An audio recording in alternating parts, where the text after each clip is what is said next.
Bueno, pues lo primero que le quería preguntar es por qué decide escribir sus memorias y por qué ahora. Bueno, ahí hay una razón vital y es que voy a cumplir 77 años en junio.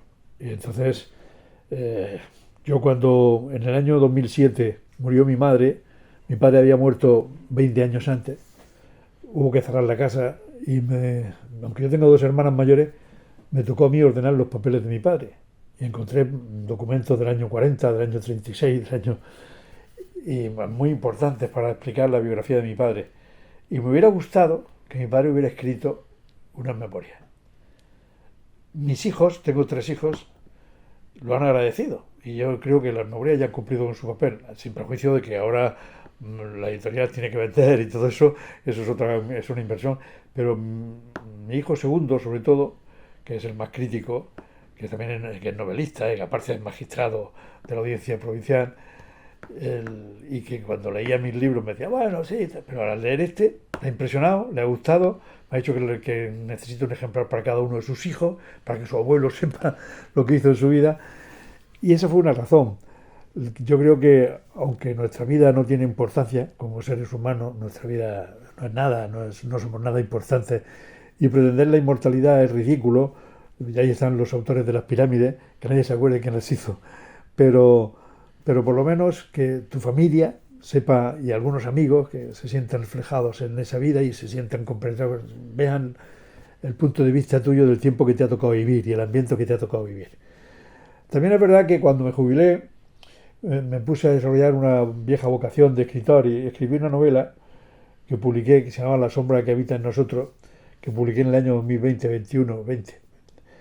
Y en esa novela que cuenta la vida de dos familias, una de derecha y otra de izquierdas, desde 1914 a 1975.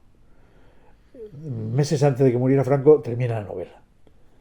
Entonces yo quería, porque quería hacer una especie de reflejo histórico de mi época a través de unos personajes, pero me sentí incapaz de escribir la siguiente el siguiente episodio nacional, según la vieja tesis de Benito Pérez Galdós, porque ya tenía que hablar en primera persona.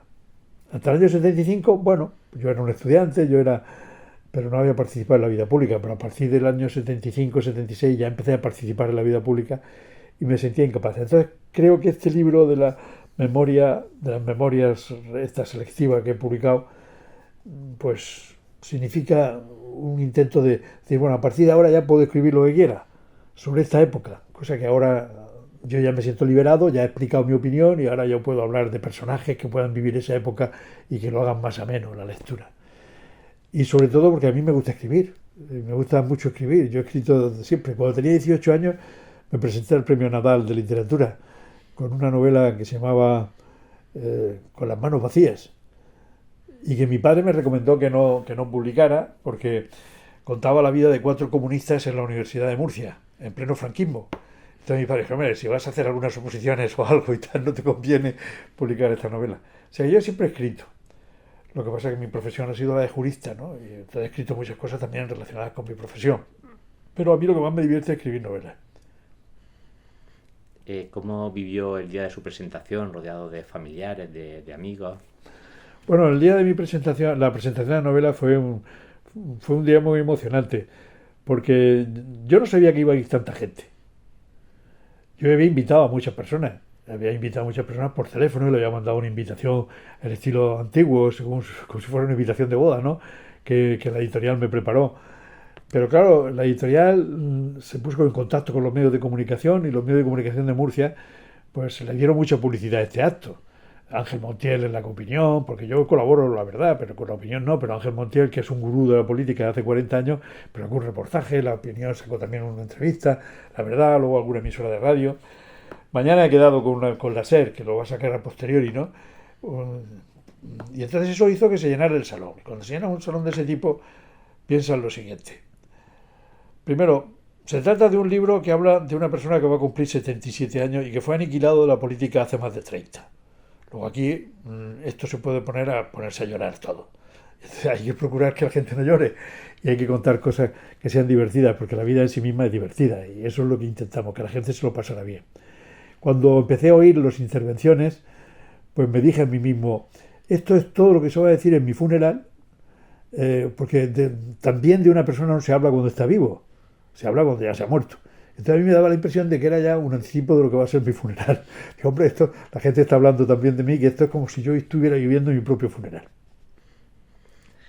Bueno, cuando acabó y la gente empezaba a comprar libros, escuché a un hombre que decía, sales 4 veces, supongo que se hablaría de su padre o de alguna persona. ¿Cómo decide usted quién va a estar en el índice onomástico o no de sus memorias? Bueno, en el idioma onomástico están todos los que cito a lo largo Y, del libro.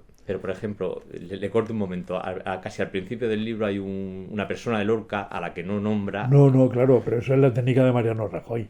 Cuando Mariano Rajoy no se quería referir al tesorero del PP que había sacado los papeles de Bárcenas, Luis Bárcenas, le decía al periodista, esa persona de la que usted me habla, no lo citaba, ¿no? Yo decidí que hay personas a las que no merece la pena inmortalizar, aunque sea una inmortalidad relativa. Y entonces decidí no hablar de las personas de las que tenía que hablar mal. Solamente he puesto nombres y apellidos a las personas que de verdad intervinieron decisivamente en mi caída política, que fueron 5 personas solo.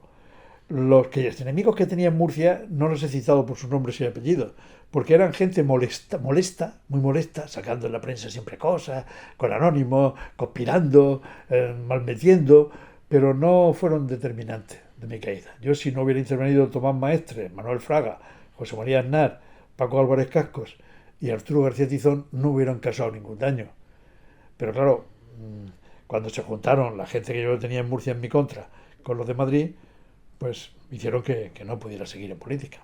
Yo en el año 89 tendría que haberme ido a casa porque le dije a Fraga mentiroso en público. Lo cuento así. Pero y aguanté hasta el 93, 4 años, lo cual era bastante notable. Y lo aguanté porque tenía el apoyo de las bases del partido. Gané un congreso todavía, después de haber dimitido de portavoz del grupo parlamentario y de haber dimitido de presidente regional, en el 89, en el 90 se celebró un congreso regional y volví a ganarlo arrasando, ¿no? Y además citando a los críticos, presentaros, venga, tened valor ahora, no os conspiréis más en las ventas por ahí perdidas, ni intoxiquéis con Chema Serrano, salir aquí. Y salieron y fueron barridos.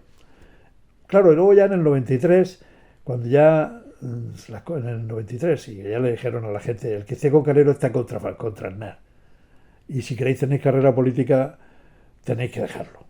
Entonces ya en ese congreso me quedé en el 43%. Pero el 43%, a pesar de que Madrid estuvo llamando a las juntas locales una a una, fue bastante éxito. O sea, yo tuve una salida estética del partido, ¿no? Y ya, después del 93 me dediqué a escribir un libro, porque yo necesitaba reciclarme profesionalmente. Escribí un libro, El régimen jurídico de las costas, que me publicó Aranzadi, y que es un libro que me ha dado muchas satisfacciones profesionales y económicas, porque con los libros profesionales sí se gana dinero. Con los demás libros no, pero bueno, con los demás libros, si no eres Pérez Reverte, no ganas dinero. Los grandes vendedores de libros sí ganan dinero. Yo con ese libro sí gané, y además me sirvió para reciclarme, porque llevaba desde el 82 en excedencia, en servicios especiales, pero no es lo mismo hacer leyes que aplicarlas. Y yo soy fundamentalmente jurista y abogado del Estado, y entonces quería reciclarme. Y escribir un libro sobre el litoral, la nueva ley de costas, me obligó a estudiar derecho constitucional, derecho administrativo, derecho civil, derecho hipotecario, derecho procesal, derecho penal. O sea, hice un reciclaje muy completo. Y ya cuando yo sabía que mi vida política ya había terminado, cuando en el 95 de verdad dejé de estar con la Asamblea Regional, pues volví a mi profesión y volví perfectamente reciclado, hasta el punto de que me encargué de todos los asuntos de costas en esta región hasta que me jubilé. Bueno, la figura principal de casi la primera parte de su libro es su relación con su padre, pero no le hace caso en el consejo que le da de no meterse en política. Se arrepiente de no haberle hecho caso en ese momento. Mi padre, sí, le dedico el primer capítulo a mi padre. Yo he intentado no caer en un ejercicio, lo dije en la presentación del libro, en un ejercicio de vanidad, porque una memoria se puede convertir en una manifestación de las plumas del pavo real, ¿no? Y entonces la técnica de los espejos era reflejar a aquellas personas que han sido importantes en mi vida. Y el primer capítulo está dedicado a mi padre. El segundo capítulo, la abogada está jefe, Emilio Pérez Manzuco, que es el tercer capítulo está prácticamente dedicado a Arenza, que fue un personaje. Y luego ya ha habido mucho Fraga y tal. Mi padre me dijo que no me metiera en política, pero pero no podía, él no se creía en serio que yo iba a seguir su consejo, porque él toda su vida estuvo hablándome de política, y toda su vida. Yo recuerdo las tertulias con él, teníamos muchas tertulias, cuando no había televisión y la familia hablaban más, y hablábamos mucho de política, de literatura, de arte. Él me mandó a formarme a Francia, y estuve en París 2 veranos, con la tontuna esa de estudiar francés en la Sorbona, que no sé, era para conocer gente, conocer otro mundo. Me hacía leer libros, me recomendaba libros de historia, biografías, y a los 12 años me mandó al extranjero para que se me airearan las meninges. Y él me decía, tienes que aprender que hay algo más allá de la venta del olivo. Y eso me hizo viajar mucho. Por lo tanto, él no podía imaginar que yo no me metiera en política. Y luego, además, la profesión mía de abogado del Estado predispone a meterse en política. Yo lo cuento también en el segundo capítulo. En la Dirección General de lo Contencioso, que entonces se llamaba así, ahora se llama Dirección General del Servicio Jurídico del Estado, estaba decorada con retratos de abogados del Estado que han sido ministros, ¿no? Y a mí eso me impresionaba mucho. Y es que la formación que nos daba, que necesitábamos para ingresar, es una formación muy adecuada para meterse en política. Porque tenemos que estudiar mucho derecho. Sí, los jueces estudian mucho derecho procesal, mucho derecho penal. Nosotros estudiamos menos procesal, menos penal, pero estudiamos mucho derecho constitucional. Y estudiamos mucho derecho administrativo, que es el control del poder, al fin y al cabo. El derecho es un invento cultural, igual que el lenguaje, que se ha ido formando a lo largo de los siglos y que en definitiva lo que intenta esa creación cultural que es el derecho es evitar los abusos de poder en todos los ámbitos. En el ámbito familiar, el abuso del marido sobre la mujer o de la mujer sobre el marido, que de eso se habla menos, de la mujer sobre el marido, o el abuso de los padres sobre los hijos o los hijos sobre los padres. Y en el ámbito político, el abuso del Estado, del poder del Estado, del ayuntamiento, de la comunidad autónoma, de la diputación, que está sujeto a derecho. Eso es el derecho administrativo. Y claro, si unas personas las han formado en eso, en el estudio del sistema tributario, en el estudio de la hacienda pública, si los ha formado en eso, enjuician los asuntos públicos desde una perspectiva muy profesional. Entonces yo estaba muy formado e intenté no meterme, sobre todo cuando tenía los hijos pequeños. Intenté no meterme y por eso no participé en las elecciones del 77. Y luego me arrepentí. Debía haber participado en esas elecciones, como con la UCD, que fue lo que voté. Luego ya en el 79 sí participé ya, en Caballo Perdedor, en Coalición Democrática, y a partir de ahí ya empecé cargo del partido aquí en Murcia, y en el 82 ya fuimos caballo ganador. Caballo ganador dentro del centro derecha, porque ganó el PSOE. Usted votó a Adolfo Suárez, pero ya desde las primeras páginas deja claro que no acaba de No, convencer el no, personaje. yo lo que no podía votar era Alianza Popular, porque Alianza Popular entonces era el franquismo sociológico, y yo no me consideraba franquista. Yo no me afilié en una Alianza Popular al principio, me afilié a Acción Ciudadana Liberal, con Areiza. Luego ya Alianza Popular, cuando Fraga me propuso que me afiliara, cuando Areiza disolvió el partido, y Fraga me había conocido en aquella campaña electoral de la Coalición Democrática, yo se lo dije a Fraga, digo, yo es que creo que este partido es un partido muy carca y muy retro. Y entonces me dijo, sí, pero sois la gente joven los que tenéis que cambiar esto. Y de todos los líderes que entonces estaban, Areiza, por ejemplo, después de salir el diputado, pues la Acción Ciudadana Liberal la disolvió. Estaba Federico Silva Muñoz, había un montón de gente, pero no fundaban un partido, fundaban plataformas electorales. Y Fraga sí tenía intención de constituir un partido, como yo entendía que debe ser un partido, que era una organización integradora de la gente que tuvieran un pensamiento político común. O sea, una asociación de personas unidas por unas afinidades ideológicas y que se extendiera a la última aldea de España. Y eso sí lo quería Fraga. Fraga quería hacer un partido de masa. Y eso fue lo que a mí me convenció. Y cuando yo dije, sí, pero la ideología, me dijo, no, la ideología la vais a definir vosotros en los congresos. Y fue así. En los congresos del partido, yo hice la ponencia de estatutos del partido, y en donde hablaba que era un partido liberal conservador.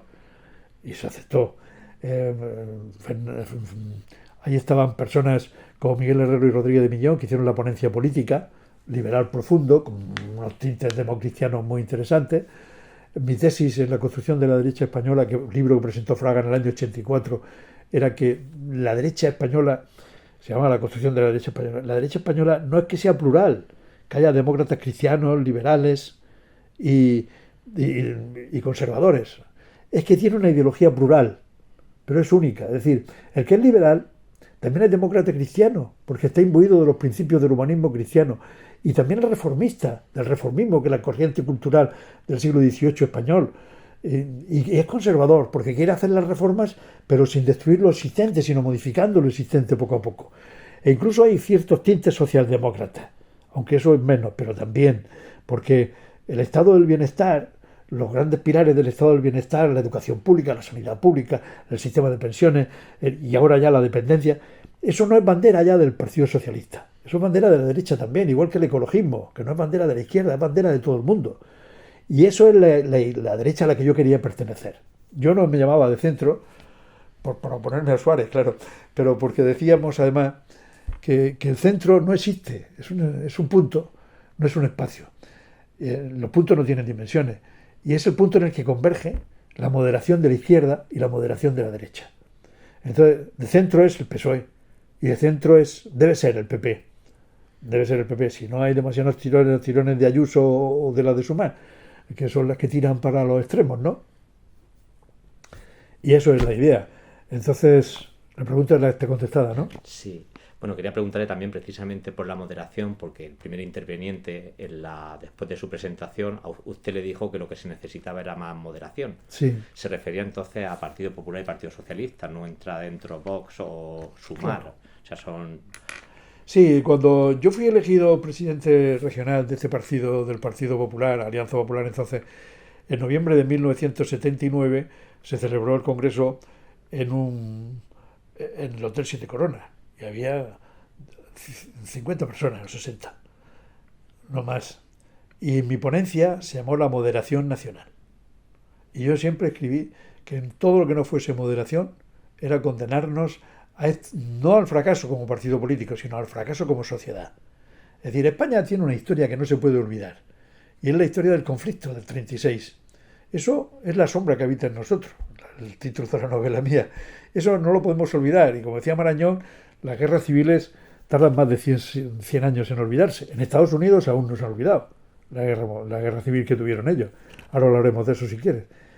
Entonces, la moderación es clave para convivir y para respetar. Y además exige una cierta flexibilidad mental en los dirigentes, un cierto relativismo intelectual. Es decir, no pensar que tú tienes la razón. No decir, lo que yo digo es verdad absoluta y dogmática. No. Lo que yo digo es lo que yo creo, pero puede que esté equivocado. Y puede que el adversario político, no el enemigo, el adversario, tenga razón en algunas de sus cosas. Esa es la moderación. La moderación es un talante, es una forma de ser. Y es una forma de ser que se tiene que impregnar en los partidos. Por eso a mí me indigna que los dirigentes actuales de algunos partidos, por ejemplo, el Partido Popular, algunos dirigentes del Partido Popular, inciten a la gente al radicalismo. Me indigna porque no es ese el partido que construimos los que éramos pioneros de ese partido. No es ese. El partido que construimos era para convivir unos con otros. Mis discrepancias ya empezaron con Aznar, porque había temas, por ejemplo, que eran expresivos de nuestra moderación. Cuando yo era portavoz del grupo parlamentario en el Congreso, nosotros teníamos unos temas que eran tabúes, que no lo podíamos tocar. El terrorismo y la política exterior, por ejemplo. El terrorismo era una cuestión de Estado. Y nosotros apoyábamos al gobierno siempre. Y no utilizábamos el terrorismo como arma electoral. Y la política exterior también. A nadie de nosotros se nos ocurría irnos a Bruselas a poner verde España. Eso, bueno, entonces tampoco estábamos en Bruselas. Bueno, sí estuvimos ya, a partir del 84 ya estuvimos. Pero no se nos ocurría utilizar las instituciones. No sé si esto cabreará a mucha gente del PP, pero me da exactamente igual. Lo estoy diciendo continuamente, en la verdad. Creo que... Y ya empecé a enfadarme ahí con Aznar. Cuando Aznar era mi amigo mío, fue amigo mío, pero cuando fue presidente del partido empezó a utilizar el terrorismo como arma electoral. Nosotros, cuando yo era portavoz, se presentó, Izquierda Unida presentó una iniciativa, una moción en el Congreso de los Diputados para constituir una comisión de investigación de los GAL. Todos sabíamos que detrás de los GAL estaba el gobierno. Lo sabíamos todos, lo sabía, era un secreto a voces. Y que estaban matando a terroristas. Yo entonces pregunté a Fraga, que estaba en Bruselas, tuve una entrevista con él. Fraga era todavía mi referencia intelectual y moral. Y le pregunté qué hacíamos, si apoyábamos la creación de esa comisión. Me dijo que no, que éramos hombres de Estado. Y luego, al día siguiente, me fui a ver a Antonio Hernández Mancha, que era el presidente del partido. Y le pregunté y sin Sin haberle dicho que me había entrevistado con Fra. Y los dos me dijeron lo mismo. Y yo estaba plenamente de acuerdo. Entonces, un alto cargo del Ministerio, lo cuento en el libro, un alto cargo del Ministerio del Interior me llamó por teléfono y me invitó a cenar. Yo me fui a cenar con un compañero, por tener un testigo, un compañero que era un abogado del Estado también, diputado, Manolo Renedo, que es un político, se ha muerto ya hace muy poco, y que era muy amigo de Antonio Hernández Mancha y tal. Y nos dio todos los papeles con la historia del Leal. Y me dijo, aquí tenéis, haced con ellos lo que queráis, si vais a apoyar. No me preguntó si íbamos a apoyar o no. Dijo, haced lo que queráis, pues allá vuestra responsabilidad. Y aquella noche, que cenamos en un restaurante que estaba al lado del Retiro, que estaba muy de moda entonces, que era muy caro, no pagamos nosotros, pagó el del ministerio. Nos fuimos a la Plaza de la Corte, donde estaba mi despacho, y allí había una caja fuerte y yo guardé eso allí, la caja fuerte. Bueno, cuando yo dejé de emitir de portavoz, eso se usó en contra de Felipe González. Y yo me cabré muchísimo. Se lo dije, pues claro, yo ya había dimitido de portavoz, y se lo dije a Aznar y no me hizo ni caso. La política exterior. La política exterior es otro símbolo de moderación. Y yo creo que el Partido Popular, y haría muy bien, Feijóo, tendría que destacar las cosas en las que está de acuerdo. Y de vez en cuando, porque eso incluso te da más autoridad para hacer crítica. Lo que no puede decir todo a no. Es decir, yo no apoyo el proyecto de ley del suelo para fastidiar a este tío. Pues eso es un disparate. Porque resulta que los ayuntamientos, que son del PP, las comunidades autónomas, las diputaciones provinciales, están pidiendo una ley del suelo que favorezca la creación de viviendas. No que vengamos a la vieja ley del suelo de Aznar, de que todo es urbanizable para que se haga en Calasparra y una colonia en un sitio, en un descampado. No, eso no. Pero con cierta racionalidad para que el suelo sea más barato, haya más oferta de suelo y se puedan hacer viviendas. Pero votan que no, para fastidiar. Bueno, otra cosa que hemos visto, ¿por qué? Porque estamos en campaña electoral. Esta semana la proposición de ley que presentó, el proyecto de ley que presentó el gobierno sobre la prostitución, también la votaron en contra y siempre habíamos estado a favor de eso, de incrementar a los chulos, ¿no? Incrementar las sanciones a los que practican el proxenetismo. Por eso yo no lo entiendo. Pero claro, será porque me pasa lo que aquel político mexicano viejo que decía, no entiendo lo que está pasando. O ya ha pasado lo que yo entendía, que es otra cosa, que a lo mejor ya ha pasado lo que yo entendía y ya soy de otra época. A lo mejor en su tiempo no sé si había tantos asesores como ahora mirando la No había asesores. No nos dejábamos asesorar. ¿Cómo lo íbamos a dejar asesorar? El político que necesitara asesores que se volviera a su casa y que lo dijera, yo necesito asesores porque esto no sé, pues vete, porque aquí hay gente que sabe. Es decir, yo tenía un grupo parlamentario cuando era portavoz. Y cuando había que hablar de agricultura, yo no sabía tanta agricultura como Miguel Ramírez, por ejemplo, y era él el que hablaba. Cuando había que hablar de política constitucional, pues era Miguel Herrero el que iba a llevar el debate. Si había que defender un proyecto de ley relacionado con los sindicatos o con los medios, era Fernando Suárez, catedrático de Derecho del Trabajo, el que salía. Pero no salía, no teníamos a ningún asesor que nos hiciera papeles, ¿no? No teníamos ningún Miguel Ángel que nos hiciera de curso. Bueno, según contó esa alcaldesa de Cartagena, Pilar Barreiro, sí sabía hablar de la leche murciana, aunque sí, solo 5 minutos. Eso fue una... Estaba allí el diputado que se negó, estaba allí en la reunión, que es un tío estupendo, que es un profesional. Y lo que pasa es que yo creo que tenía mucho trabajo como procurador de los tribunales. Y llegó allí a la tarde, las sesiones a las 5 de la tarde, y nos dejó vendidos. Bueno, sobre la leche yo me había estudiado los programas electorales de las europeas también y por eso pude hacerlo, porque en los programas de leche de las europeas, la cuota de la leche, la cuota lechera de la región de Murcia estaba relacionada con el programa nuestro, el programa electoral de las europeas, y yo había participado en las elecciones europeas en varias ocasiones cuando haya habido elecciones. Una de las conferencias que yo publiqué una vez se llamaba La Unidad de la Derecha, la Unidad de Europa. La Unidad de Europa es una conferencia que pronuncié en Sevilla, que me invitó a Soledad Becerril, me invitó a darla, y ahí tuve que estudiar a fondo sobre la Europa y luego los programas yo no he hecho los programas del Partido Popular sobre Europa, pero sí me los he estudiado, porque en esas campañas electorales te invitaban, aunque no fueras candidato, te invitaban a que participaras, y tú claro no podías ir a hablar del trasvase Tajo Segura. Tenías que hablar de cosas que interesaran a los europeos, y una de ellas era la política agraria común, las cuotas lecheras, el problema. Tienes que saber lo que es la PAC. Hombre, no eres un especialista, pero sí para hacer una faena de aliño dicha en términos taurinos, sí que procedía, sí. En aquella época el grupo parlamentario era un grupo estupendo. En fin.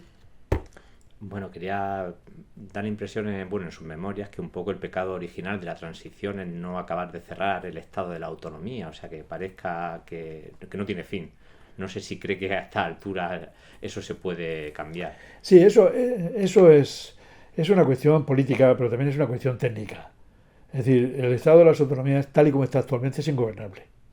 Sencillamente ingobernable. Porque hay competencias exclusivas, competencias exclusivas del Estado, pero que se delegan. Hay competencias ejecutivas, competencias legislativas, competencias de no sé qué, y luego la jurisprudencia del Tribunal Constitucional no es muy acertada. Entonces no lo digo yo, lo dice, hay un libro por ahí que se llama el problema de España, una cuestión de Estado, del actual director o presidente de la Real Academia de la Lengua, que es jurista, lo tengo por ahí, no me acuerdo ahora el nombre, pero ahora lo puedo buscar el libro, que debe estar por ahí. Ahí te lo plantea, es catedrático de Derecho Administrativo y habla de que las autonomías tal y como están hay que volverlas a configurar. Yo no estoy en contra del Estado de las autonomías, lo que creo es que hay que cristalizarlo, definirlo. Es decir, las competencias son estas y las competencias del Estado son estas y son intransferibles. Luego la financiación es esta y fijar un sistema igual para todos. Hay que abordar la supresión del régimen de cupo en el País Vasco y en Navarra, porque eso es una desigualdad con respecto a las demás regiones. Están suprafinanciados ellos y nosotros infrafinanciados. La región de Murcia es la peor financiada, porque no tienen esa cuota, la cuota de población, la cuota no sé qué. Luego los fondos de nivelación no han funcionado bien. Hay que establecer un sistema de financiación claro y preciso. Los costes de los servicios públicos tienen que ser evaluables continuamente. Por ejemplo, ¿por qué Murcia tiene déficit? Porque no se negoció bien la transferencia de la sanidad. La sanidad tiene unos costes muy elevados y además cambiantes, porque hay una obsolescencia inmediata de los aparatos en materia sanitaria. Hay que estar investigando continuamente. Entonces, se hizo una foto fija y el Estado engañó a la comunidad autónoma. Estos de aquí se dejaron engañar. Y claro, ahora tenemos ahí problemas de financiación. Bueno, pues eso hay que solucionarlo y solucionarlo correctamente. Otra cosa es que esto ya es mucho más ideológico, más no técnico, porque técnicamente, desde el punto de vista administrativo, no se puede gobernar. Desde el punto de vista financiero, es muy caro. Es muy caro. Porque Giscard d'Estaing fue presidente de la República Francesa. Cuando empezamos nosotros con la descentralización, dijo, Francia es un país demasiado pobre para permitirse el lujo de las autonomías. Nosotros no. Nosotros somos lo suficientemente ricos como para tener tantas administraciones, haber creado una clase política. Los parlamentos regionales sirven para poco. Pero yo he sido diputado y portavoz de la Asamblea Regional y la verdad es que, salvo para controlar al gobierno regional, con una diputación provincial con competencias administrativas teníamos más que suficiente. Granada no quiere depender de Sevilla. Alicante no quiere depender de Valencia. Nosotros, gracias a Dios, no tenemos dependencia, pero hemos perdido Albacete, que era nuestra región tradicional. Bueno, todo eso son añoranzas que no conducen a nada. Pero a lo mejor el estado del bienestar, que es lo que de verdad cimenta nuestra Constitución como Estado social y democrático de derecho, que nos hace convivir, el estado del bienestar es muy caro. Mantener la sanidad, la educación, la justicia, las pensiones, eso es carísimo. Y a lo mejor no nos podemos permitir el lujo en el futuro de tener las dos cosas. Y tenemos que estar entre el Estado autonómico y el estado del bienestar. Eso a largo plazo. Luego, ideológicamente, yo sostengo que para garantizar la igualdad de todos los españoles y para acabar con las intoxicaciones de los separatistas, quizás el Estado debería recuperar las competencias en sanidad, para que la sanidad sea igual la extremeña que la catalana, en educación, para que no se eduque en ninguna parte de España a los niños en odio a España, que se está haciendo, en el País Vasco y en Cataluña se ha hecho y se está haciendo, y quizás en justicia. Ahí no debíamos. Murcia ha tenido acierto en aceptar las competencias de justicia, pero es que es absurdo, la justicia es única para todos. Y los funcionarios de justicia importantes son únicos, los jueces, los fiscales, los letrados de la Administración de Justicia. Es absurdo que la justicia de la Generalitat de Cataluña funcione por un lado, no tiene mucho sentido. Y la seguridad no debería ser también una competencia. La seguridad me importa menos porque hay una coordinación policial. Y siempre hemos tenido tradición en España de coordinación policial. Ha habido siempre una policía nacional, luego viejos guardias de asalto, y ha habido una guardia civil desde el siglo XIX. El que haya existan los Mossos de Escuadra, vale. Que exista la esencia, eso no afecta a nada. Y además han demostrado su eficacia. Yo ahí no intervendría. No, yo dejaría que hay que dejarle a las regiones que tengan su propia identidad. Por supuesto que sí, y respetarlas. Pero pensar que en un proceso de integración europea, hablar de un patriotismo local, aparte de ser papanatas, de ser un papanatismo, es de una cortedad de miras extraordinaria. Todas estas cosas no son políticamente correctas decirlas, pero es que yo no tengo por qué buscar la corrección política, digo lo que pienso. Y los partidos políticos deberían empezar a hablar así, para que la gente empiece a entenderlo y nos ahorraríamos radicalismos. Si algunas veces nos sorprende que Podemos, Sumar o Vox sean atractivos para la gente. Son atractivos porque dicen a veces verdades como puños, que no se atreven a decirlo los partidos que quieren ser políticamente correctos. No sé si, señor director, se publicará esto o no, pero bueno. Quería preguntarle también precisamente por ahora las elecciones europeas, que están saliendo partidos soberanistas que quieren recuperar para España, para sus diferentes naciones, más control. Usted, que ha vivido de otra generación, ¿qué significaba para los españoles el poder entrar en Europa en ese momento? Europa es un proyecto político, no es una realidad todavía, es un proyecto político a muy largo plazo.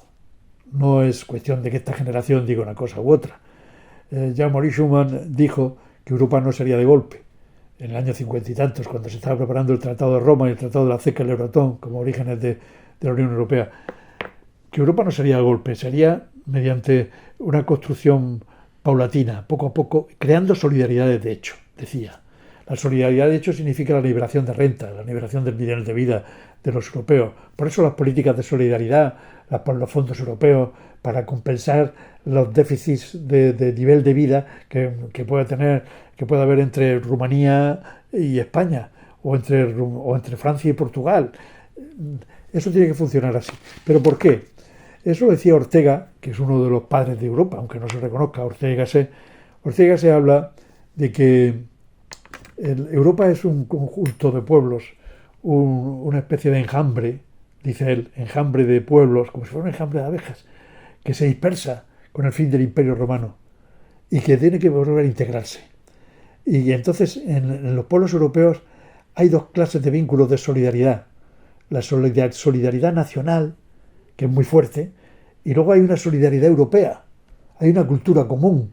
Y esa cultura común europea, que está perfectamente canalizada, muy inteligentemente canalizada por los políticos europeos, se está fundando en unos valores, que son los valores de la Revolución Francesa, los valores de la libertad, de la democracia, de la igualdad, de la solidaridad. Por eso estamos defendiendo en Ucrania esos valores, frente a Rusia, que es justo todo lo contrario. Rusia es la frontera de Asia, pero Rusia no respeta al ser humano, respeta al pueblo ruso, pero no al ser humano. Por eso los ingleses tenían muy pocos muertos en la guerra mundial y los rusos les daba igual que un cuerpo de ejército entero muriera. Tuvieron 20 y tantos millones de muertos los rusos. Sí, lo importante era llegar antes a Berlín. Claro, pero en cambio los ingleses y los norteamericanos y los franceses, los occidentales, que somos centrífugos, hemos centrado nuestra vida, nuestra visión del mundo, somos antropocéntricos a partir del Renacimiento. Antes éramos teocéntricos. Y hemos centrado nuestra cultura en eso, respetamos al ser humano, a sus valores humanos, sus derechos, y eso es lo que está fundando Europa. Por eso, en este debate europeo, los soberanistas pueden decir lo que quieran y puede que ganen, y puede que haya retroceso. No será un progreso en lineal la integración de Europa, será en dientes de sierra, seguramente, pero da igual. La tendencia es esa. Y ese proyecto cultural es un logro impresionante de Occidente, y deberíamos mantenerlo, porque un invento de supranacionalidad, un invento no se ha dado en la historia de los estados europeos. Los estados europeos se remontan al siglo XV, ¿no? Uno de los primeros fue España, ¿no? Portugal, pero luego Portugal perdió la identidad con España y tal. Inglaterra al principio, luego ya Escocia y tal, pero fue España y Francia. Pero la primera que se constituyó fue España, porque Francia, mientras tanto, estaba echando a los ingleses de allí y tal, y no. España se constituyó como el primer Estado europeo. Y esos valores, que entonces era el cristianismo. Hay un libro de Julián María que yo recomiendo, que es La España inteligible, en donde se explica eso, se explica cómo van haciendo Europa en torno a los valores del cristianismo. Es decir, los valores de la cultura griega y de la cultura romana se integran en el cristianismo se apropia de los valores de Roma y de Grecia. Las fiestas que celebramos cristianas son fiestas paganas. El solsticio de verano, el equinoccio tal, todo eso son el arroz de San Juan eran fiestas paganas. Y la Iglesia ha ido incrustándose en la sociedad europea y esos valores son los que han estado permanentes y son los que han resucitado con esto de la Unión Europea, el Sacro Imperio Romano Germánico. Por eso el premio Carlomagno no tiene su sentido también. Se trata de una idea de unidad que está latente siempre y que yo creo que este proyecto es muy inteligente y tenemos que seguir apoyándolo. Por eso yo animo a gente a votar. Da igual que voten a un partido soberanista, así que le llame, porque algunas críticas que hacen los soberanistas tienen razón. Cuando hablan de los burócratas de Bruselas, pues es verdad, los burócratas mandan mucho y algunas veces no tienen apoyo democrático suficiente como para tomar decisiones y nos aprueban reglamentos y directivas comunitarias que dicen, oye, esto, ¿quién te ha apoyado para, si me hubieras dicho que ibas a aprobar esto, lo mismo no te voto, pero si es que nadie lo ha sometido a elección, a estos burócratas. Pero estas elecciones hay que verlas con perspectivas históricas. No es cosa de esta generación ni de 5 generaciones, que ni nuestros tataranietos conocerán la unidad de Europa. Bueno, volviendo un poco atrás, cuando usted es abogado del Estado y le dan a elegir Almería o Granada, ¿qué hubiera sido su vida si hubiera elegido Granada con la que sí tenía vínculo? Sí, en Granada, mi padre y mi madre son de Granada, eran de Granada. Pero granadino puro, mi madre de la carrera de la Virgen y mi padre de la calle Molino. Mi padre hizo la carrera en Granada y nosotros teníamos que haber nacido en Granada. Para mi padre, yo soy hijo de un emigrante, sacó las oposiciones de médico a la Sanidad Nacional en el año 40 y se vino aquí a Sucina. Pero mi novia era de Mula, del noroeste. Y claro, ser de Mula, del centro geográfico de la región, imprime carácter, ¿eh? Y yo había nacido en Murcia. Me había formado en los Maristas y luego en la Universidad de Murcia estudié Derecho. Y entonces a la hora de decidir, pudimos habernos ido a Granada, pero tenía buen número. Pero pensamos que si nos íbamos a Granada no nos íbamos a mover de allí. En cambio, una ciudad que para nosotros significaba menos, como Almería no significaba nada, yo no la conocía. Almería, pues estábamos esperando que hubiera una plaza, que la hubo, al año y medio hubo una plaza y ya nos vinimos para acá. Nuestra vida hubiera cambiado por completo de habernos ido a Granada. Mis hijos serían ahora granadinos, se habrían casado con granadinos, mis nietos serían granadinos seguramente y sería todo una... Pero claro, eso es... hay una obra de teatro por ahí que se llama La vida en un blog, ¿no? Donde dice, ¿qué sería de mí si a la salida del teatro hubiera a esa mujer que se estaba mojando le hubiera ofrecido un paraguas? A lo mejor hubiera sido mi mujer, pero no se lo ofrecí, se lo ofrecía a otra que pasaba y me hizo un desgraciado. O como aquel chiste del señor que está en la carrera de San Bernardo esperando que salgan los funcionarios del Ministerio de Justicia. Y cuando salen a las 3 de la tarde, el señor se dirige a un funcionario ya mayor y coge y le pega un tiro en la cabeza y lo mata. Y le dice, ¿usted por qué mata a este señor? Y dice, porque hace 30 años me presentó a mi mujer. Y claro, eso que nunca sabes lo que puede ocurrir. Y bueno, siguiendo con Granada, creo que es el penúltimo capítulo, lo dedica a la que usted llama su obsesión por la vida y obra de Federico García Lorca. ¿Desde cuándo viene esa...? Bueno, esa obsesión es una obsesión antigua, porque mi padre nos leía el romancero gitano, nos leía muchos poemas del romancero gitano, nos leía alguna obra de teatro también de Federico, pero más el romancero porque permitía cortar pronto, ¿no? y irnos a la cama. Y mi madre vivía cerca de la casa de Federico. Mi madre vivía en la carrera de la Virgen y Federico vivía en la carrera del Darro. Primero tuvo esa casa, luego ya se fueron a la Gran Vía y luego al final a la acera del Casino. Tuvieron 3 casas en Granada, alquiladas, y luego ya se fueron a Madrid. Entonces mi madre pues conocía a Federico, verlo pasar por allí, ¿no? Incluso mi madre decía que le echó un piropo viéndolo un día en el balcón y mi madre se reía de él.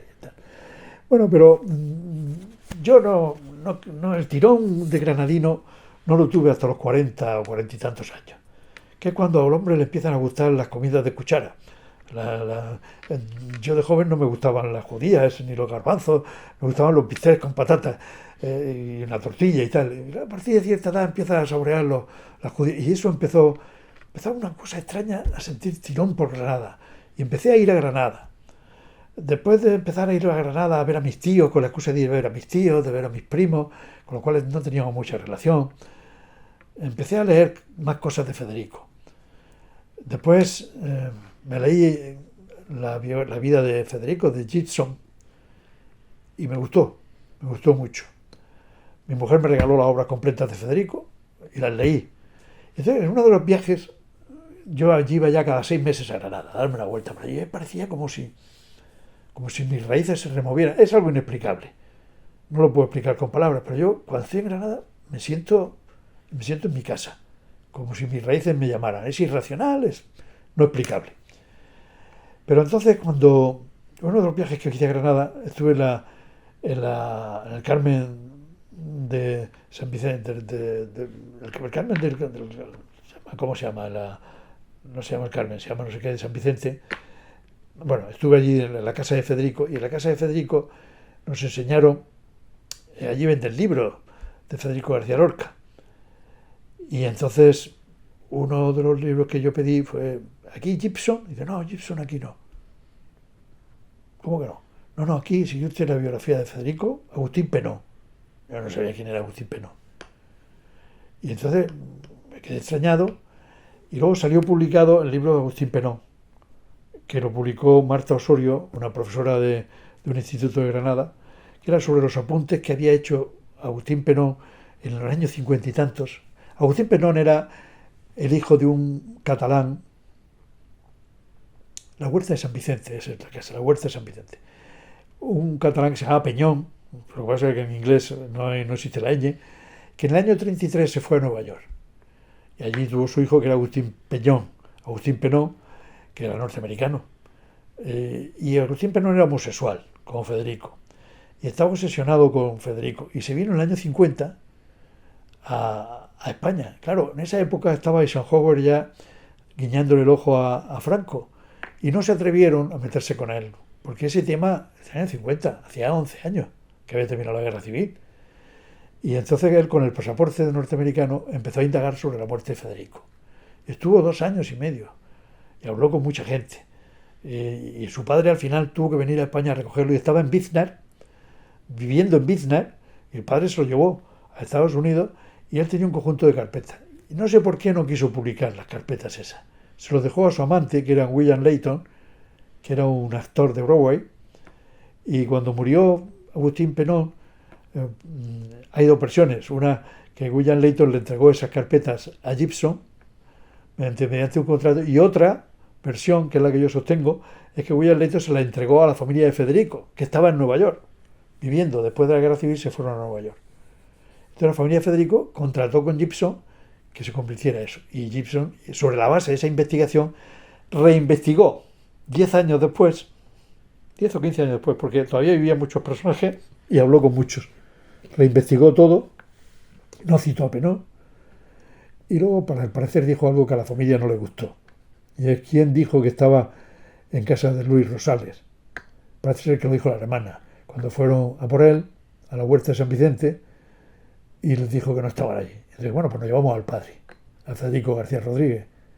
Y entonces la hermana, que era viuda ya del alcalde socialista de Granada, que lo habían fusilado, dijo, no, está en casa de Luis Rosales. Al parecer, y eso no le gustó a la familia.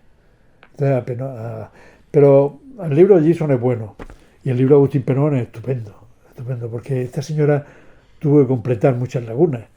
Y es lo que refleja ese libro es la España del año 50.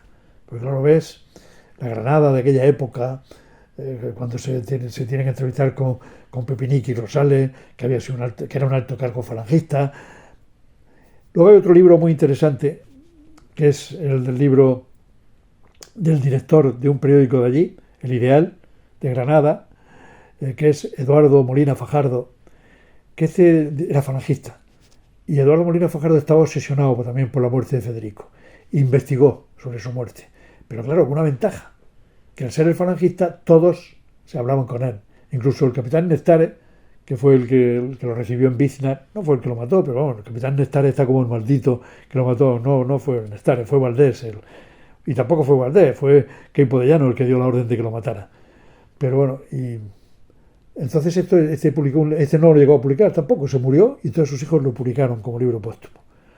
Todo eso hace que yo haya meditado mucho sobre Federico García Lorca Yo creo que cuando uno va a Biznar, cuando yo empecé a ir a Biznar, allí no había nada. No, estoy hablando del año 2000, 2000 y pico, ¿eh? Yo ya estaba fuera de la política.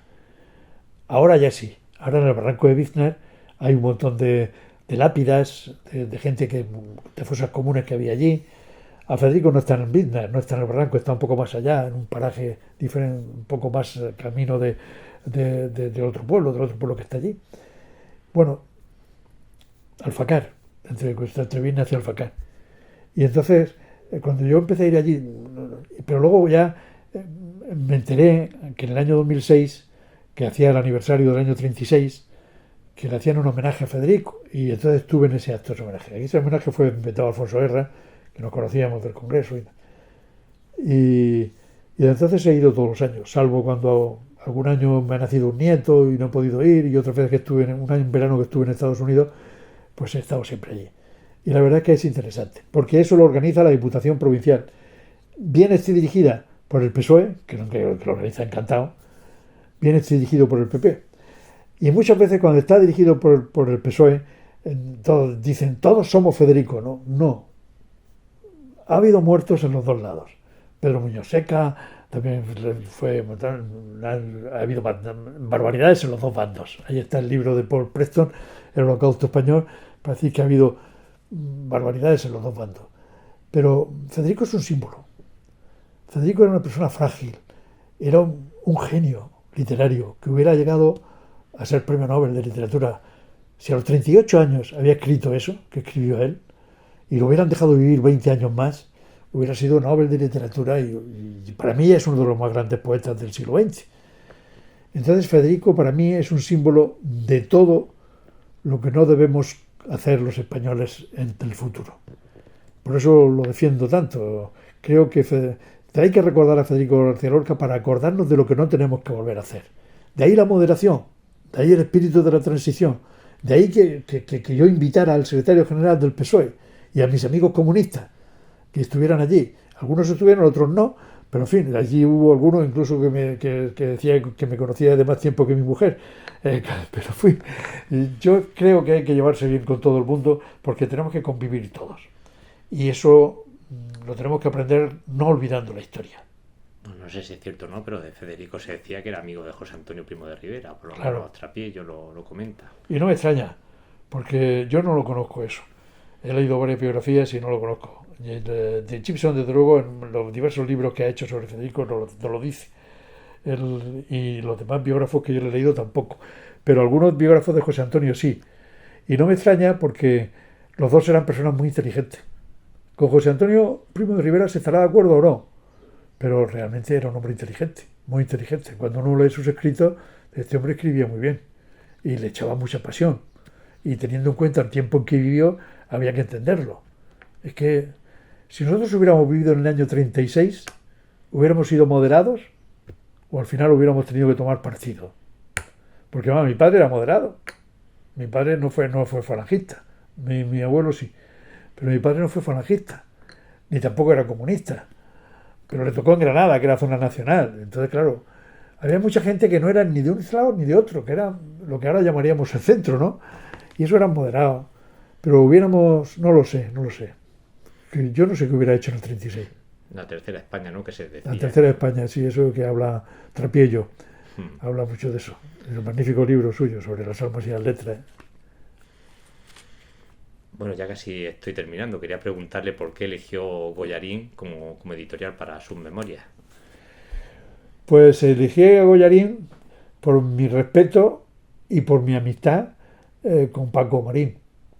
Es decir, Paco Marín yo lo he conocido por razones profesionales y lo sigo tratando todos los días por razones profesionales. Él es un empresario y él es un economista. Entonces es una persona que me infunde mucho respeto. Y luego he apreciado la calidad de sus ediciones. Y entonces, aunque cuando le dije a Paco, estos son mis memorias, le di el manuscrito, me dijo, nada, pues las publico. Digo, no, léela. Dice, no, si son tus memorias, yo las publico. Y luego las leyó y parece ser que sí que está contento de haberlas publicado. Yo de luego estoy muy contento con la editorial porque primero soy muy amigo del editor, creo que lo está haciendo muy bien y el libro está teniendo difusión. Aunque para un escritor cuando termina de corregir la última prueba, tiene un momento importante que es cuando aparece el libro por primera vez y lo ve y es como el nacimiento de una criatura, pero a partir de eso ya no le pertenece. Ya, y entonces yo ya ese libro, lo que te quiero hacer ya es, decía Tolstói, en una biografía estupenda de Stefan Zweig, que por cierto hay un libro magnífico de Stefan Zweig publicado por el grupo editorial de Goyarín, no sé si es editorial Goyarín u otra, ¿no?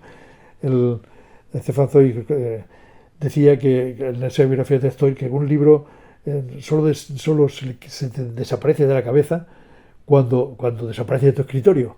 Todavía está ahí el libro. También me queda que hacerle alguna presentación, porque me he comprometido a una presentación en Madrid y otra en Caravaca, de la Cruz. Y seguramente, ya se lo he dicho a Paco, este libro, conforme lo vayan leyendo, las personas que dicen que ha aparecido 4 veces, ha aparecido 3 veces, tal, porque hay un índice onomástico, que me costó mucho trabajo hacerlo, seguramente algunos municipios de Murcia se animarán a pedirnos que vayamos a hacer otra presentación. No lo sé, pero es posible. Porque ahí está la historia del Partido Popular. Está contada y los personajes y muchos personajes han muerto, pero otros están vivos. Ha sido muy difícil escribir sobre personas a las que quieres y que se han muerto. Cuando estaba repasando el manuscrito, precisamente, me llegó la noticia de que había muerto un carabaqueño, que era Carlos Llamazares Romera, que había sido diputado conmigo en la Asamblea Regional, había sido compañero de partido y se había ido incluso del partido conmigo. Y habíamos hecho un gran recorrido. Yo lo quería mucho, Carlos Llamazares. Cuando estaba enfermo, yo tenía juicios en Caravaca, en el juzgado de Caravaca he tenido últimamente varios juicios, y después del juicio me iba a tomarme un café con él, allí enfrente de Dulcinea, donde vive ahora, en la cafetería esa que hay al lado del hotel, y me enteré, no pusieron ningún aviso en el periódico de que había muerto Carlos Llamazares, ni nada. Me enteré por casualidad, porque mi hijo tiene muchos amigos en Caravaca. Cogí el coche y me fui y estuve en el cementerio, enterrándolo. Te duele mucho esas cosas, ver que la gente ha muerto. Pero bueno, es que realmente, conforme vamos avanzando en la edad, hay que aceptar que tu mundo va desapareciendo, porque tú estás condenado a desaparecer. Lo más difícil de la vejez es aceptar la vejez y la muerte. Yo esas dos cosas ya las tengo asumidas, la vejez y la muerte. Lo que no tengo asumido es la dependencia. Eso no me gustaría. Que causarle molestias a los demás no me gustaría, preferiría morirme antes. Y bueno, ya para terminar, como ya he dicho, ya un libro acabado, ¿está ya pensando en el siguiente, en alguna novela? Sí estoy pensando, sí. Pero aún es muy prematuro, ¿no?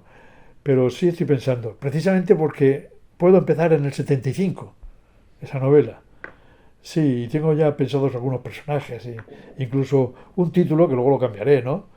Que se llamará Al cabo de los años, donde se pueden analizar desde la perspectiva del 2024, lo que ha ocurrido del 75 aquí, a través de la vida de una serie de personajes que están implicados en la vida pública, y unos se mantienen bien, otros se corrompen. Sí puedo. Incluso hay crímenes por medio y tal, sí, pero algo que sea divertido, porque yo creo que quiero abrumar a la gente, pero que al mismo tiempo refleje lo que ha sido la España de este tiempo. Ahora, yo no quiero ser Benito Pérez Galdós, ni muchísimo menos. Dios me libre de tratar de compararme con un monstruo tan importante como él. Aparte que él consagró toda su vida a escribir. Y yo creo que he escrito más que Benito Pérez Galdós, pero ahí están mis demandas, mis contestaciones, mis informes, que abultarían seguramente mucho más que la obra de Benito Pérez Galdós. Pero como yo no me dedico a la novela, he escrito 3 o 4 novelas, he publicado 2 y no espero publicar muchas más, 1 o 2 más. Es que tampoco hay más vida para eso y hay que seguir viviendo. Hay que disfrutar de los nietos, hay que disfrutar de la vida, mientras la vida te permita que la disfrute. Perfecto, pues muchas gracias. Muy bien, don Jaime. ¿Qué has hecho? ¿Has grabado todo?